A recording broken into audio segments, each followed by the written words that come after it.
زکوٰۃ یاد رکھیں کہ مال کی ایک مخصوص مقدار کا نام ہے جو مسلمان پر ادا کرنا، کسی دوسرے غریب تک پہنچانا فرض ہوتا ہے، لیکن اس کی کچھ مخصوص شرائط ہوتی ہیں۔ ان شرائط کا لحاظ کرتے ہیں، جب وہ شرائط کسی مسلمان میں پائی جاتی ہیں تو ہم کہتے ہیں جی آپ پہ زکوٰۃ فرض ہو گئی، یعنی آپ کو زکوٰۃ نکالنی ہے۔ وہ شرائط میں آپ کی خدمت میں عرض کرتا ہوں۔ تو خلاصہ کلام زکوٰۃ کی تعریف کا یہ ہوگا کہ زکوٰۃ مال کی ایک مخصوص مقدار کا نام ہے جو ایک مسلمان کے پاس مخصوص مقدار میں مال کے مخصوص شرائط کے ساتھ جمع ہو جانے کے بعد فرض ہو جاتی ہے کہ کسی شرعی فقیر تک پہنچائی جائے۔ تو خلاصہ کلام یہ ہوا کہ ہمیں پہلے معلوم ہونا چاہیے کہ اس کی شرائط کیا کیا ہیں، پھر ہمیں پتہ چل جائے گا کہ وہ مال کی مخصوص مقدار ہمارے پاس ہے اور مخصوص شرائط کے ساتھ ہے کہ جس پر اب ہمیں زکوٰۃ نکالنی ہے۔ پھر ہمیں زکوٰۃ کا ایک مخصوص حصہ، یعنی رقم کا ایک مخصوص حصہ، مال کا ایک مخصوص حصہ نکال کر شرعی فقیر تک پہنچانا ہوتا ہے، اور وہ تمام تعریفات وغیرہ سب چیزیں تفصیل سے ہم آپ کی خدمت میں عرض کریں گے۔ تو جن لوگوں پہ زکوٰۃ فرض ہوتی ہے، یہ پہلے ایک غلط فہمی کا ازالہ کر لیجئے کہ ہمارے ہاں ایسا ہوتا ہے کہ اکثر ہمارے گھر کے معاملات بڑوں کے سپرد ہوتے ہیں۔ مثال کے طور پہ بعض اوقات تو والد صاحب وہ زکوٰۃ بھی دیں گے، وہ فطرہ بھی ادا کریں گے، وہ قربانی کا معاملہ بھی کریں گے، وہ سب انہی کو ہم سونپ دیتے ہیں، اور یہ نہیں سوچتے کہ زکوٰۃ اصل میں گھر کے سرپرست پر نہیں، زکوٰۃ صرف شوہر پر نہیں بلکہ زکوٰۃ مسلمان پر ہے، اور مسلمان کی مختلف حیثیتیں ہیں۔ وہ دادا بھی ہو سکتا ہے، نانا بھی، دادی، نانی، بیٹا، بیٹی، پوتا، پوتی، نواسا، نواسی، شوہر، بیوی، ماں، باپ، وہ سب ہو سکتا ہے۔ مسلمان ہے تو اس پہ مخصوص شرائط کے ساتھ زکوٰۃ فرض ہوگی۔ اس لیے یہ غلط طریقہ ہے کہ ہم لوگ سب لوگ گھر میں حساب کتاب نہیں کرتے ہیں، بہو نہیں کرے گی، جوان بیٹا نہیں کرے گا، بیٹی نہیں کرے گی، صرف زکوٰۃ کا معاملہ دیکھنا ہوگا تو والد صاحب نے دیکھنا ہے اور وہی زکوٰۃ نکالتے رہیں گے۔ ایسی زکوٰۃ کی فرضیت جو ہے اس کے بہت سارے اسباب ہیں، 3 بنیادی اسباب ہیں۔ پہلی بات یہ کہ زکوٰۃ اس لیے ہم پہ فرض کر دی گئی تاکہ غریب تک مال کا ایک مخصوص حصہ پہنچے اور معاشرے کا جو ایک مالی عدم توازن ہے وہ ختم ہو جائے اور تمام ماحول متوازن ہو جائے، اعتدال میں آ جائے۔ اور اللہ تعالیٰ نے نظام زکوٰۃ اتنا خوبصورت رکھا ہے اور پھر مال کی تقسیم اس طرح کر دی ہے کہ اگر مالدار صحیح طریقے سے مال کو ادا کریں، یعنی مال کی تقسیم سے میری مراد یہ ہے کچھ کو غریب رکھا، کچھ کو امیر رکھا، اور جن امیروں کو پیسہ دیا ان کو اس انداز سے اللہ نے دیا، اتنے حکیمانہ انداز سے کہ اگر وہ اپنی صحیح زکوٰۃ ادا کر دیں تو کوئی مسلمان ایسا رہ ہی نہیں سکتا کہ وہ تنگ دستی کا شکار رہے۔ صحیح طریقے سے زکوٰۃ ادا ہو، صحیح لوگوں تک پہنچے تو بہت اچھا ہے۔ تو پہلی بات یہ کہ معاشرے کا مالی عدم توازن ختم کرنا، دوسرا جو ایک زکوٰۃ ادا کرنے والے کی ذات کے اعتبار سے ہے کہ اس کے دل سے مال کی محبت کو دور کرنا،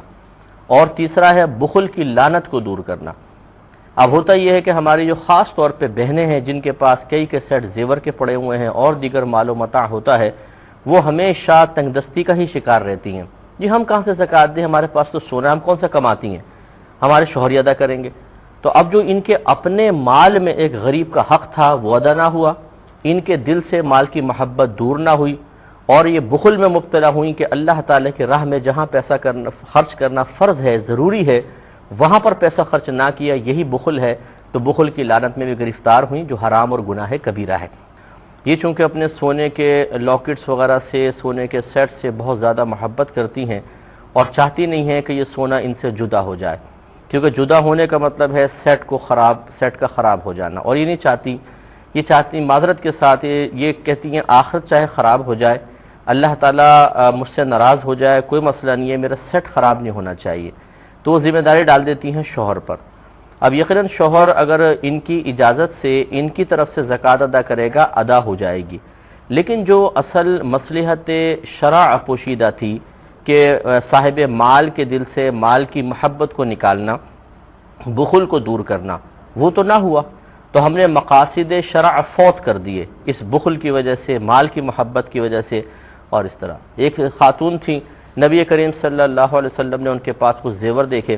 پہنے ہوئے تھے، تو آپ نے ارشاد فرمایا کہ کیا تم نے ان کی زکوٰۃ ادا کر دی ہے؟ عرض کی نہیں، جی ہاں۔ تو فرمایا اگر تم نہیں ادا کرو گی تو تمہارے ساتھ جہنم میں ایسا ایسا کیا جائے گا۔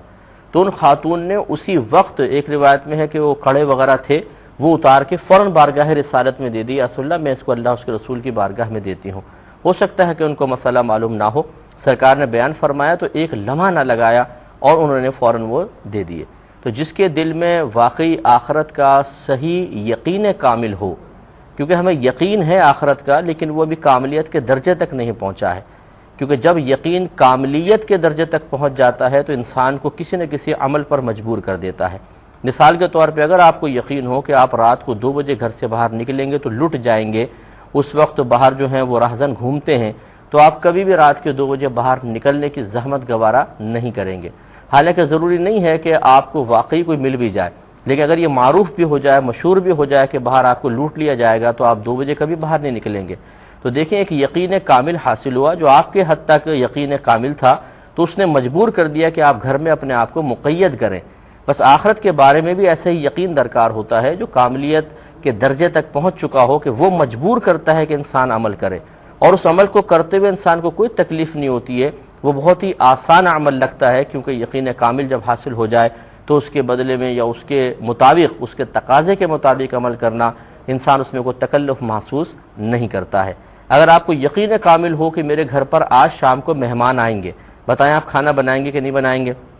تو ضرور تیاری کریں گے، لیکن اگر آپ شبہ ہو کہ پتہ نہیں آئیں گے یا نہیں آئیں گے تو پھر آپ کبھی بھی نہیں کریں گے۔ تو جب یقین تو ہو لیکن کاملیت کے درجے تک نہیں پہنچتا تو ہم عموماً عمل میں پس و پیش کرتے ہیں، لیکن جب یقین کامل ہو جاتا ہے تو کوئی نہ کوئی عمل کرتے ہیں۔ ایسی آخرت کا اگر یقین کامل ہے، جو ہمارے سرکار نے اطلاعات دی کہ جو سونے کی زکوٰۃ یا چاندی کی زکوٰۃ ادا نہیں کرے گا تو ان کو آگ پہ گرم کیا جائے گا اور اس سے پھر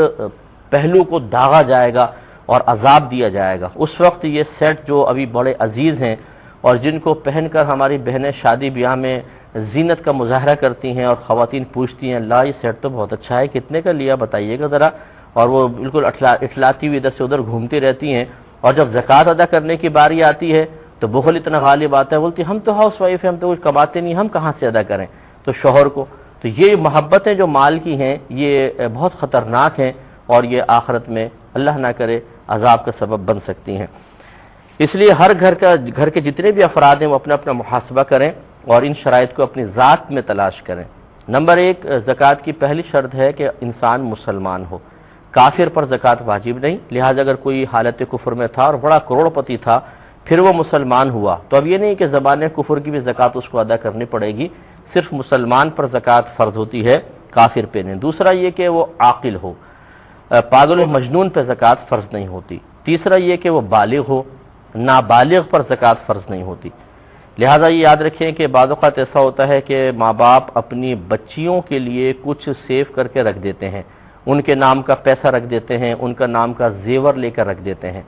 میں نے آپ کو پہلے بھی مسئلہ بتایا تھا کہ نابالغ بچوں کے لیے جیسے ہی ماں باپ کچھ خریدیں گے ان کے قصد و ارادے سے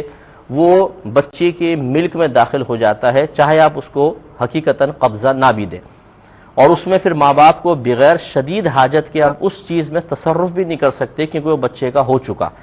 اور نابالغ پہ زکوٰۃ فرض نہیں ہوتی۔ لہٰذا بلوغت تک اگر بالفرض بیٹی کے لیے 2-3 سیٹ سونے کے رکھ دیے ہیں تو بلوغت تک نہ والدین پہ زکوٰۃ ہے نہ بچے پر۔ والدین پہ اس لیے نہیں ہے کہ یہ سونا ان کی ملک نہیں ہے، اور بچی پہ اس لیے نہیں ہے کہ وہ بھی نابالغہ ہے اور نابالغہ پر زکوٰۃ فرض نہیں ہوتی ہے۔ اسی طرح کوئی پلاٹ لے کے رکھ دیا ہے بچی کے لیے، بچی کے نام کر دیا کہ جب یہ بالغہ ہوگی ہم اس پلاٹ کو بیچ کر اس سے اس کی شادی کر دیں گے۔